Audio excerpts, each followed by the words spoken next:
जादू के बीज। अयाज अपने वालिदैन के साथ एक छोटे से गांव में रहता था। उसकी उम्र इस वक्त 10 साल थी।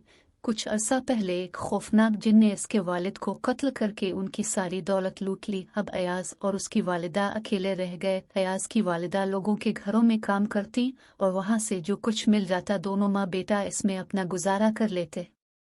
फिर ऐसा हुआ कि अयाज की उम्मी की तबीयत खराब रहने लगी। अब वो ज्यादा घरों में काम भी नहीं कर सकती थी। आखिर एक वक्त ऐसा आया कि दोनों को ठीक तरह खाना भी मुयस्सर न आता। एक दिन अयाज की उम्मी ने इससे कहा, बेटा तुम अपनी गाय शहर ले जाकर बेच आओ ताकि उसकी फरोख्त से हासिल होने वाली रकम से हम कुछ दिन अपना गुजारा कर सकी। अयाज ने सादतमंदी से जी अच्छा अम्मी जान कहते हुए गाय की रस्सी खोली और शहर की जानिब चल दिया। अयाज ने अभी आधा रास्ता ही तय किया था कि इसको एक शख्स ने आवाज देकर रोका और पूछने लगा, तुम इतनी अच्छी गाय लेकर कहाँ जा रहे हो? अयाज ने कहा, मैं उसको फरोख्त करने करीबी शहर ले जा रहा हूँ। अजनबी शख्स ने कहा, अगर तुम ये गाय मुझे दे दो तो मैं तुम्हें इसके बदले ये जादू के बीज दूंगा। अयाज ने पसोपेश की तो अजनबी बोला, मैं यकीन दिलाता हूँ कि तुम गाय के बदले जादू के बीज लेकर बहुत फायदे में रहोगे। अयाज ने इस शख्स को गाय की रस्सी पकड़ाते हुए जादू के बीज अपनी मुट्ठी में दबा लिए और घर की तरफ भाग खड़ा हुआ। घर के दरवाजे पर पहुंचकर उसने अपनी उम्मी को जोर जोर से आवाजें देनी शुरू कर दी। इसकी उम्मी ने कमरे से बाहर आते हुए पूछा, तुम इतनी जल्दी गाय फरोख्त कर आए? तो अयाज ने बताया कि इसने जादू के बीजों के बदले गाय दे दी है। यह सुनकर उसकी उम्मी बहुत खफा हुई और उन्होंने गुस्से में जादू के बीज फेंक दिए। अयाज रोता हुआ अपने कमरे में चला गया और कुछ देर यूं ही रोते रोते सो गया। अयाज जब सोकर अलिफाटे तो उसे बहुत भूख लगी हुई थी। अचानक इसकी नज़र खिड़की से बाहर गई तो वो ये देखकर हैरान रह गया कि कमरे की दीवार के साथ एक इंतहाई खूबसूरत बैल अलिफाग हुई थी। बैल इतनी ऊंची थी कि इसका ऊपर वाला हिस्सा आसमान के अंदर जाता महसूस होता था। अयाज खुशी से चिल्लाते हुए बैल के ऊपर चढ़ने लगा। उसकी उम्मी ने इसे रोकने की बहुत कोशिश की लेकिन इसने एक ना सुनी और बैल के ऊपर मुसलसल चढ़ता चला गया। काफी देर बाद इसे महसूस हुआ कि आगे एक दरवाज़ा है। अयाज इस दरवाजे से अंदर दाखिल हो गया। अचानक एक बहुत बड़े हाथ ने अयाज को अलिफाटे लिया और गरजदार आवाज आई, लड़के तुम कौन हो? यहाँ क्या करने आए हो? आवाज सुनकर अयाज डर गया और खौफजदा अंदाज में कहने लगा, मेरा नाम अयाज है, मैं बहुत थक गया हूँ और मुझे भूख भी बहुत लगी है। क्या तुम मुझे कुछ खाने के लिए दे सकती हो?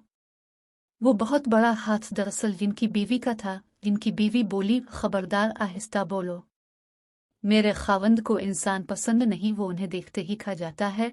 ये कहकर उसने अयाज को डबल रोटी और जाम खाने को दिया। अभी वो खाकर फारिग हुआ ही था कि जिनकी बीवी बोली, जल्दी से इस अलमारी के अंदर छप जाओ, मेरा खावंद आ रहा है। अयाज भागकर अलमारी के अंदर घुस गया। जिन ने कमरे में दाखिल होते ही जोरदार आवाज में कहा, घी घी घी, हा हा हा, हो, मुझे इंसान की बाव आ रही है, जल्दी बुलाओ, किधर है वो? मैं इसको खा जाऊंगा, मुझे बहुत भूख लगी है। जिनकी बीवी बोली, सरताज आपको कभी कभी वहम होने लगता है, हमारे घर कोई इंसान कैसे आ सकता है? और हाँ, खाना तैयार है, मैंने मेज पर लगा दिया है, अब सुकून से खाना खाएं। खाना खाकर जिन ने कहा, बेगम जरा मेरा खजाना लेकर आओ, मैं उसे देखता हूं तो मुझे बहुत खुशी होती है। मैं सोने से पहले अपना खजाना देखना चाहता हूँ। जिनकी बीवी खजाना लेकर आई तो अयाज ने अलमारी के अंदर से झांक कर देखा और हैरान रह गया, क्योंकि खजाने के इस ढेर में सोने चांदी के वो सके भी थे जो जिन ने उनके घर से लूटे थे। कुछ देर बाद जिन गहरी नींद सो गया तो अयाज ने सोचा, मौका अच्छा है, अब अलमारी से निकलना चाहिए। ये सोचकर वो अलमारी से निकला और तेजी से इस मेज की तरफ गया जिस पर दौलत का ढेर लगा हुआ था। अयाज ने जल्दी जल्दी सारी दौलत थैले में भरी और भाग खड़ा हुआ। अचानक इसका पांव रास्ते में पड़ी किसी चीज से टकराया। खड़कने की आवाज सुनकर जिनकी बीवी ने इसे देख लिया और आवाज दी, ओ लड़के ठहर, ये दौलत कहाँ ले जा रहा है? बीवी की आवाज सुनकर जिन भी बेदार हो गया और लड़के के पीछे भागने लगा। अब अयाज तेजी से भागते हुए बैल तक आया और नीचे उतरने लगा। जिन मुतवातिर इसका पीछा कर रहा था, लेकिन भारी जिस्म की वजह से इसे नीचे आने में दुश्वारी पेश आ रही थी। और वो अयाज से काफी पीछे रह गया था। घर के करीब पहुंचकर अयाज ने अपनी उम्मी को आवाज दी, उम्मी उम्मी जान, जल्दी से कुल्हाड़ा लेकर आए। अयाज जब जमीन पर पहुंचा तो जिन अभी काफी ऊपर था। उसने जल्दी से कुल्हाड़ा लेकर बैल का तना काट दिया। जिन जोरदार आवाज के साथ मुनकिबिल जमीन पर गिरा और मर गया।